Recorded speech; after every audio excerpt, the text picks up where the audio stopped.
From clear eyes and full hearts to breaking tables, we're discussing how football isn't just a game, it's a way of life for millions of Americans.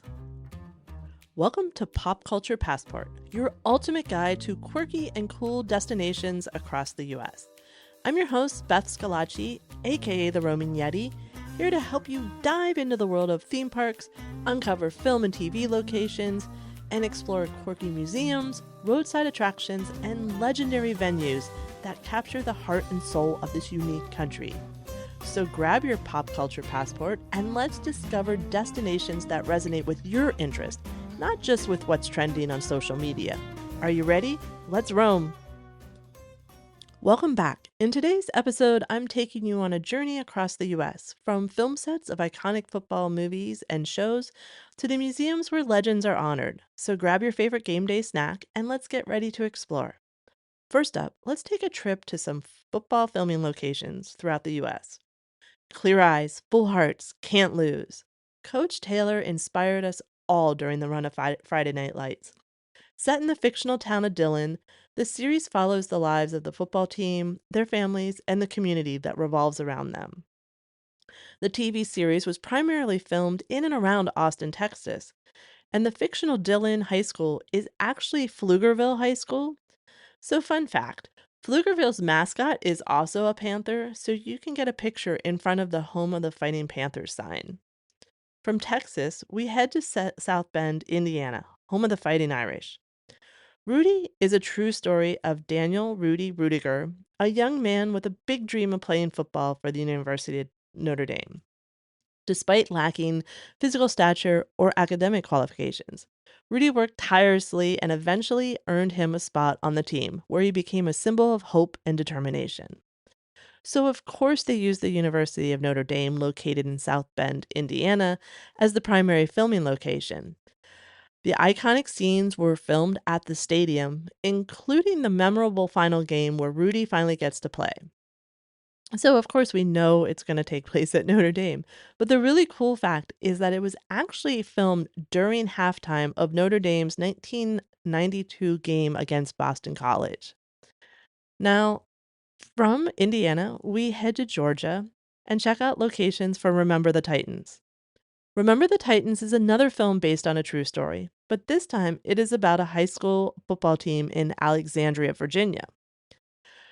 It's set in the early 1970s, and the movie follows the integration of the T.C. Williams High School football team, where African American coach Herman Boone is appointed head coach over the popular white coach Bill Yost.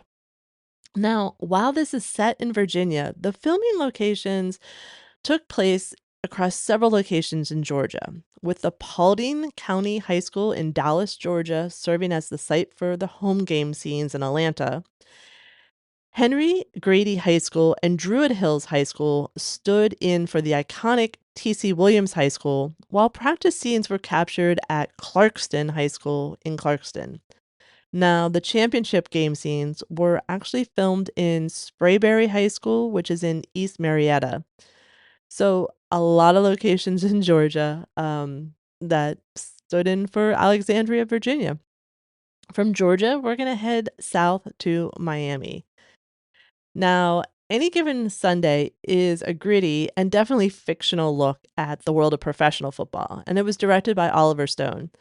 The film follows the Miami Sharks, a once great team, struggling through a tough season as their aging coach, Tony D'Amato, played by Al Pacino, battles to keep his team and career together. The film was shot in various locations, but the football scenes primarily took place at Miami Orange Bowl, which was the home of the fictional Miami Sharks. Additional scenes were filmed at Texas Stadium in Irving, Texas, which was the home of the fictional Dallas Knights. So, from Miami, we're going to head north to our last filming location in Baltimore, where I have spent many Sunday afternoons over the years. And this is for The Replacements. So, living in Maryland and being a Baltimore Raven fan, I have to mention The Replacements. The Replacements is a comedic sports film. It's about a group of misfits players who are brought together to form a temporary team during a player strike. Now, It's now called M&T Bank Stadium, but at that point, it was the PSI Net Stadium. And the stadium served as the home for the fictional Washington Sentinels. And most of the football scenes were shot there, so it's really fun to sit in the stadium where Shane Falco, played by Keanu Reeves, led his team to victory. Now, let's visit some museums dedicated to football and one roadside attraction. These may not be quirky, but they certainly are cool and even iconic when it comes to football in the US.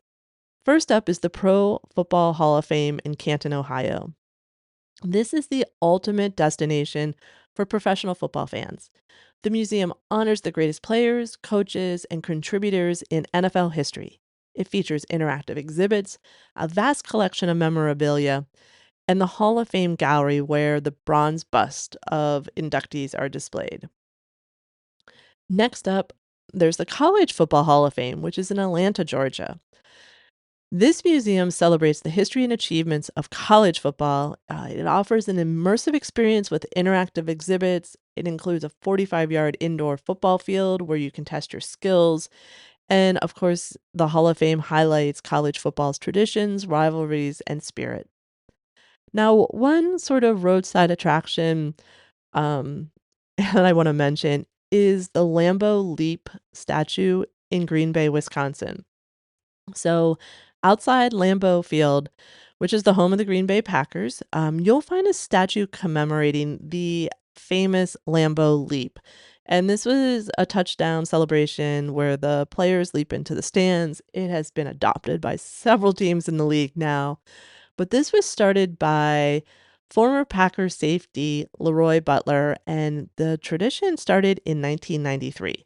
So you can pose with the statue and recreate your own Lambeau leap, making it a fun stop for anyone visiting Green Bay. If you do it, please tag me. I want to see the pictures. So now for something a little different, let's go visit Wilson Sporting Goods in Ada, Ohio.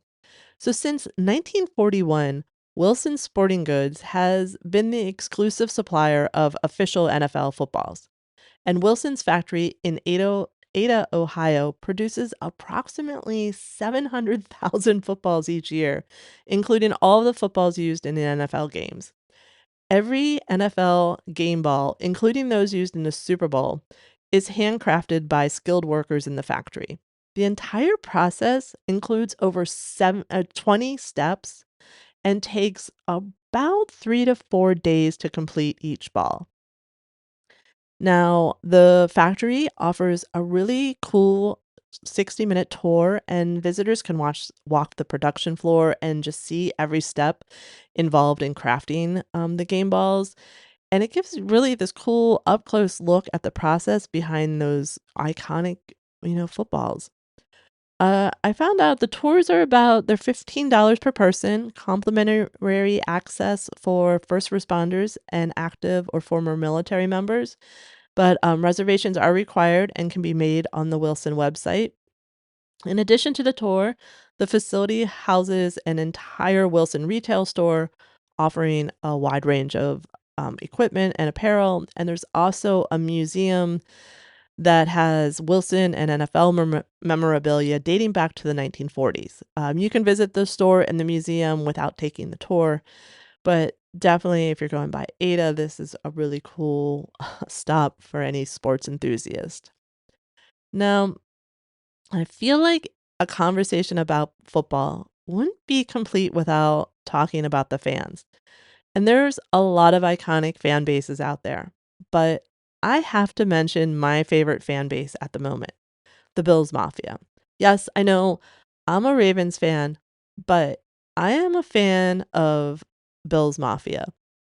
And this passionate group of fans is known for their wild tailgating, which often involves smashing tables, um, but it's all in the spirit of supporting their team. And also, during the 2024 playoff run, there were reports of diehard Bills fans engaging in a playful, quote unquote, sacrifices at the construction site of the new stadium. So, this tradition involved fans throwing various items into the pit, where the stadium construction is taking, and it was so shown as symbolic offerings to the football gods, hoping to bring good luck to the team during their playoff run. It didn't unfortunately, it didn't work, and it didn't work for the Ravens either this year, but that's all right.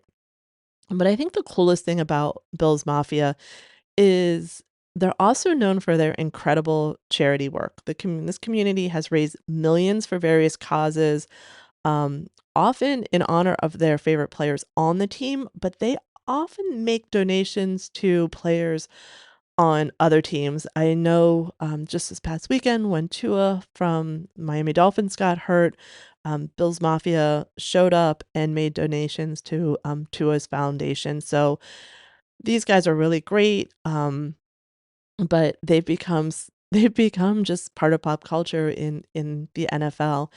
And it's just really a powerful reminder of how football fandom can bring people together for good. You know, we like to get together for fun, but they can get together for good too. So football in America is definitely more than just a sport. As just heard, it's a cultural phenomenon connecting communities, creating legends, and inspiring traditions spanning generations. So is football your thing? Like, how are you going to explore the world of football in your own way? Maybe you'll plan a trip to a historic stadium, watch a classic football movie, or just enjoy a game with families and friends at home. Let me know. Speaking of exploring, next week we're going to Dollywood. No, not with me. Um, but we are going with an expert. We are going to Dollywood with Erin Brown. She is the author of The Ultimate Guide to Dollywood. You do not want to miss it. She has such great information for us. Now, I wanted to try something a little new starting with this episode, and it's something I'm calling Yeti's Pop Picks. And there's always so much going on in entertainment and pop culture now, and I just want to share things that I'm excited about in this segment. So I'm recording this episode on Tuesday, September 17th, and I am really, really excited about the release of Agatha All Along on Disney Plus tomorrow, 9 o'clock p.m. Eastern Time on Wednesday. You know where I'm going to be. I loved WandaVision so much, and Catherine Hahn's portrayal of Agatha was just exquisite. So I just can't wait to see what happens as she tries to get her coven back together. Are you going to be watching? Let me know on social media. And with that, we add another stamp to our pop culture passport. I hope that this episode inspires you to get out and explore all that is quirky and cool, even in your own backyard. Follow, download, subscribe so you don't miss future episodes. Tell a friend, leave a review if you like what we're doing. You can also follow me on Instagram or Facebook. Just search for The Roaming Yeti. Till next time, keep roaming.